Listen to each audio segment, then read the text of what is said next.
Le service public, c'est aussi quand même un secteur professionnel qui fonctionne parce que les gens ont un désir profond de travailler dans ce secteur. Donc en fait, quand il manque des effectifs, quand la classe est un peu plus chargée que d'habitude, on continue à faire court quand même. Mais effectivement, dans des conditions parfois difficiles. La première spécificité du département de la Seine-Saint-Denis, c'est la démographie. C'est-à-dire que c'est un des départements les plus jeunes. Donc en fait, ça veut dire qu'il y a une grande vitalité démographique par rapport au reste du pays. Ça veut dire beaucoup d'élèves. Et ça veut dire encore aujourd'hui, en 2022-2023, toujours chaque année, chaque rentrée scolaire, davantage d'élèves qui arrivent en lycée en tout cas. Une autre des spécificités de la Seine-Saint-Denis, je dirais, concerne le profil des catégories socio-professionnelles qui sont représentées, le revenu. Et du coup, là, on parlera plutôt des profils de revenus des familles. On est dans un département, effectivement, où les revenus sont moindres qu'au niveau national. Ça peut se traduire, par exemple, dans notre lycée, par la présence d'un très grand nombre d'élèves boursiers. Plus de la moitié des élèves sont boursiers. Comme vous pouvez le voir derrière moi, il y a une partie des bâtiments qui sont neufs, voire qui ont été rénovés. Mais en fait, disons qu'un des bâtiments principaux du lycée, qui est fréquenté par environ 1800 élèves, est dans un grand état de vétusté, c'est-à-dire problème électrique, problème d'isolation thermique. Nous avons alerté les médias et en fait, suite à ça, on a eu des petits travaux d'urgence, c'est-à-dire que par exemple, les sanitaires ont été rénovés, le chauffage a pu être installé de manière... un chauffage d'appoint a pu être installé dans certaines salles. Donc on a eu des travaux d'urgence qui ont été menés suite à la médiatisation, mais en réalité on n'a pas eu de réponse sur une de nos revendications qui est faite depuis plusieurs années auprès de la région et auprès du rectorat, c'est-à-dire à la fois de la région et à la fois de l'État. Nous, ce que nous demandons, ce n'est pas seulement des moyens pour réparer les éventuelles dégradations matérielles, c'est également des moyens humains supplémentaires. Et là, c'est un vrai problème, je pense, que rencontre beaucoup le service public dans son ensemble. Aujourd'hui, il manque des postes, c'est-à-dire qu'il y a des postes qui ne sont pas pourvus et c'est des postes qui permettent d'éviter justement la dégradation matérielle. Très concrètement, il nous manque ce qu'on appelle un attaché d'intendance ou il nous manque un maître ouvrier. Donc ce sont des gens qui ne sont pas des agents d'entretien, qui ne sont pas non plus tout à fait des personnels de direction, mais qui sont dans l'organisation en fait de l'entretien. Et sur un lycée qui fait cette taille-là, c'est-à-dire environ 5 hectares, avoir quelqu'un qui connaît chaque fissure, qui connaît chaque petit problème à régler, c'est essentiel. Et ces revendications-là de postes supplémentaires n'ont pas du tout été satisfaites pour le moment. On rencontre des pénuries et des difficultés à recruter du personnel pour deux raisons principales. La dégradation des conditions de travail, la baisse des salaires. Voilà, toutes les études statistiques constatent que depuis 30 ans, les profs ont perdu en moyenne à peu près un SMIC de salaire. Ça fait qu'il va y avoir sur le terrain réellement parfois une difficulté à recruter. Heureusement, là, ce n'est pas le cas dans mon lycée cette année. Tous les postes d'enseignants sont pourvus. Il faut également souligner qu'il y a ce manque d'encadrement humain. Il est aussi causé par une politique active de baisse des moyens. C'est-à-dire qu'on n'a pas seulement une crise des vocations, on a aussi chaque année des enveloppes de dotation horaire globale des lycées, c'est-à-dire des nombres d'heures qui sont allouées au lycée qui diminuent et des nombres de postes qui sont diminués par économie de moyens. Donc en fait, on est dans une situation où on a une équation qui est extrêmement curieuse puisqu'on a un nombre d'élèves qui augmente et un nombre d'adultes qui sont là pour les encadrer, qui soient des enseignants, des assistantes sociales, etc., qui diminue. À titre d'exemple, il y a un chiffre qui est extrêmement choquant, je trouve, c'est le fait qu'on compte seulement une assistante sociale, par exemple, pour 1800 élèves dans cet établissement.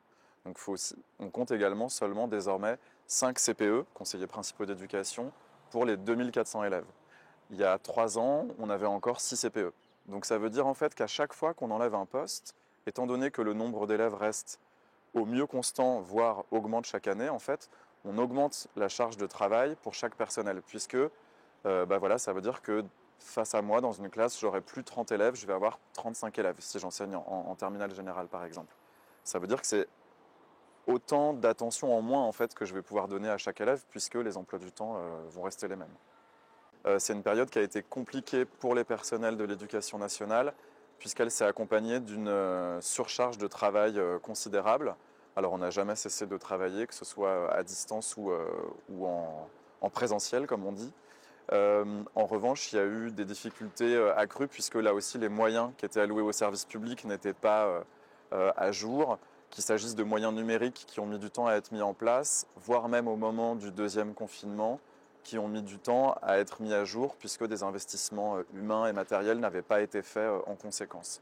Pendant la période de la pandémie et de l'enseignement à distance, effectivement, là je dirais que c'est l'inégalité des situations dans lesquelles vivent les élèves et également les inégalités là aussi, pas uniquement sociales et économiques, mais également de chacun, comment est-ce que chacun est formé pour gérer les outils numériques, ont énormément pesé et ont beaucoup poussé les enseignants et les enseignantes à s'adapter, à adapter leur enseignement.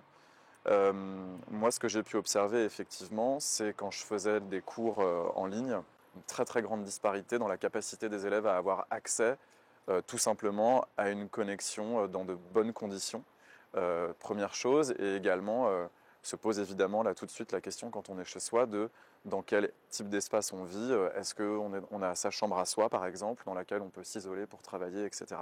Donc effectivement, là, les inégalités sociales sont déjà dans la classe, comme partout, mais là, elles ont été peut-être plus visibles. Et comme il n'y avait pas, là, cette fois, je dirais de socle commun, d'espace commun dans lequel on peut se retrouver, un bâtiment d'une école publique, d'un lycée public, etc., effectivement, ça a pu mettre des élèves en difficulté. Même si, par exemple, un certain nombre d'élèves quand même avaient des équipements numériques. Au-delà de l'équipement matériel de la tablette ou de l'ordinateur, par exemple, se pose une question qui est beaucoup plus territoriale, qui est celle de l'accès en fait au réseau numérique et au réseau de connexion. Et donc nous, on avait aussi un problème qu'on rencontrait assez souvent, c'est que parfois des élèves, selon là où ils habitaient, n'avaient pas accès à des connexions satisfaisantes parce que certaines parties du territoire, là aussi, sont inégalement reliées au réseau de fibre optique, reliées au réseau de télécommunications. À mon sens, des priorités essentielles pour revaloriser et améliorer le service public éducatif, c'est tout d'abord résoudre la question de l'attractivité de ce secteur professionnel en revalorisant les conditions de travail. Et ça, revaloriser les conditions de travail, c'est revaloriser les salaires, les trajectoires de carrière par exemple, mais c'est aussi totalement codépendant avec un deuxième enjeu et une deuxième priorité qui est qu'il faut recruter. Pour que les gens aient des bonnes conditions de travail, il faut qu'ils ne soient pas en sous-effectif, pour aussi assurer en fait une réelle égalité d'accès à l'éducation aux élèves, puisque donc dans le département de la Seine-Saint-Denis, on rencontre, et en particulier dans l'académie en fait, de Créteil, on rencontre de manière très récurrente à énormément de niveaux différents un déficit d'effectifs dans l'enseignement de manière générale. Et du coup, pour parler de manière peut-être plus géographique, je dirais que ce qui constitue aussi là, une priorité qui est nationale, mais qui donc s'applique en fait à des contextes géographiques et socio-spécifiques, c'est qu'il faut réformer l'éducation prioritaire et la réformer en fait en arrêtant de la déconstruire et en arrêtant de la défaire.